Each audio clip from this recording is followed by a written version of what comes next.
Hi, everybody. Welcome. My name is Bill Marella. I'm the CEO of ACTEX Learning.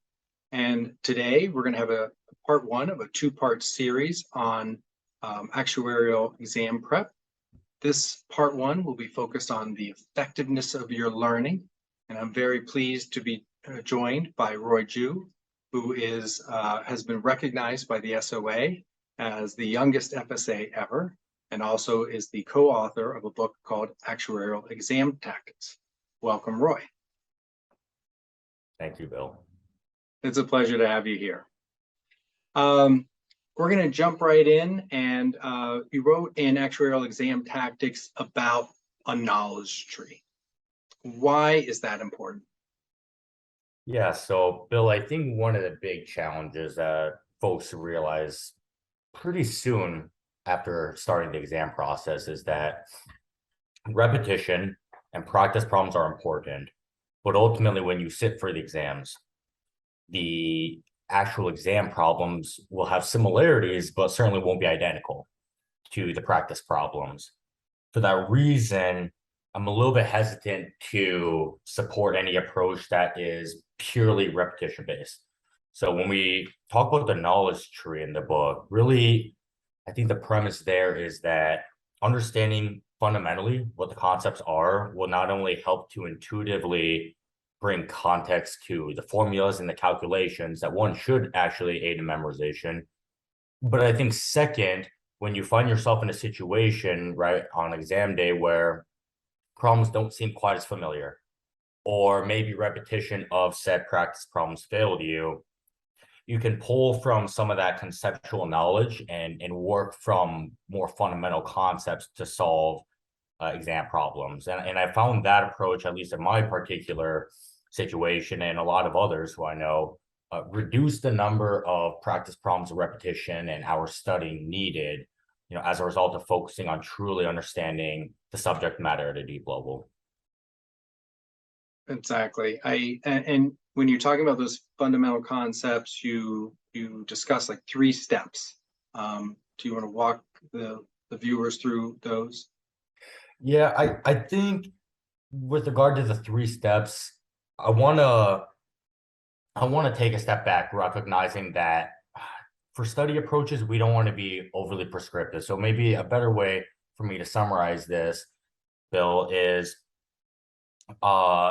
in terms of sequence of exam preparation, the 3 steps that maybe I would first start with is more building a schedule and building a study framework, I like to say, that works within work-life balance. Because forget about, study tips or different ways to retain and learn information more effectively. I think first integrating it within your life, whether that is as a student who is balancing extracurricular obligations and classes, or whether you're a graduate who is in the exam process while working.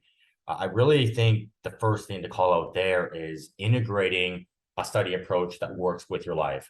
And within Actuarial Exam Tactics, we really hit on the concept of having more spaced study approach and studying more frequently rather than for, I guess, longer periods of time. So a lot of folks may be accustomed to all-nighters or studying for 3, 4, 5-hour blocks. And what I've found anecdotally, and what we found even just from a research perspective, is that more spaced intervals, more frequent studying will actually reduce the total number of hours needed to study. And so that's probably the first thing maybe I'll call out, is that there is a lot of merit to just revisiting how you think about studying within your general life approach.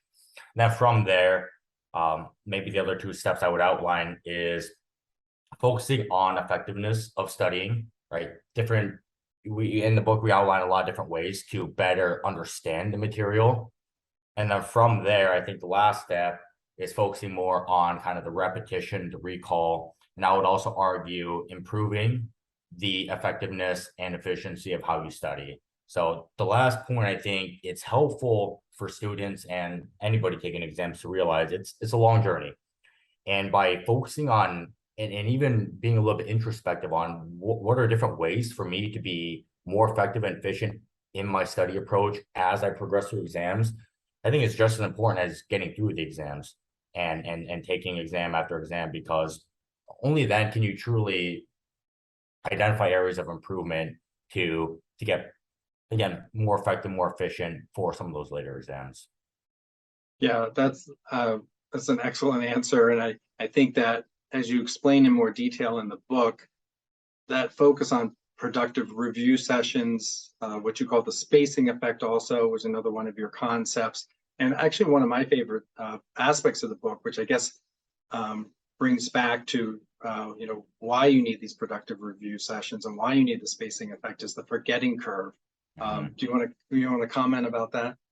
Yeah, absolutely. So the forgetting curve, and I can picture the visual, and thankfully a lot of our readers have sent that curve to myself and Mike many times, and I'm glad that folks find use from it. But really that revolves around how quickly it is to forget material that you learned. And the way I like to summarize this, Bill, is you almost want to play as much defense as you're playing offense. So as you're learning the material, a lot of the focus is just kind of trudging chapter to chapter and getting to the end.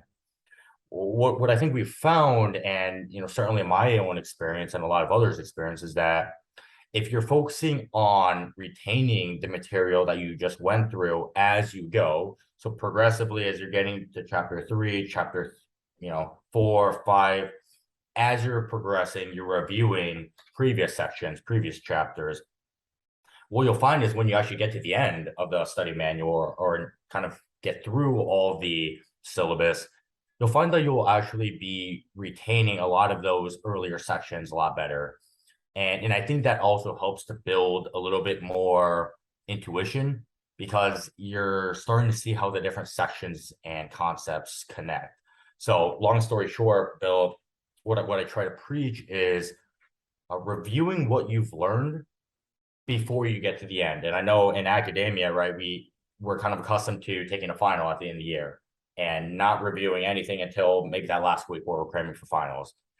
I think that's probably the wrong approach for exams as long and complex as actuarial exams. Again, I encourage folks to really, integrate the spacing effect and really acknowledge the reality of the forgetting curve, because information is tough to retain for long periods of time. And so the frequency of said review, as well as continuing to review previous material, is paramount to be successful. Yeah, I mean, when you read through the book, it's so obvious, but most of us, that's not the way we study. So you really, well, I think your website is Rethink Studying, right? Because we have to kind of unlearn these bad habits that we've learned in terms of how we study. And there's so much material on each of these actuarial exams that those more, those exams that we took when we were younger, they just don't compare. And so these tips are extremely helpful. So Roy, we're going to pause here and we're going to go into step or part 2 of this series, which is focused on efficiency, how to study and learn the material in less time. So thank you. Don't go anywhere, and we'll be back to pick up in part 2. Sounds great.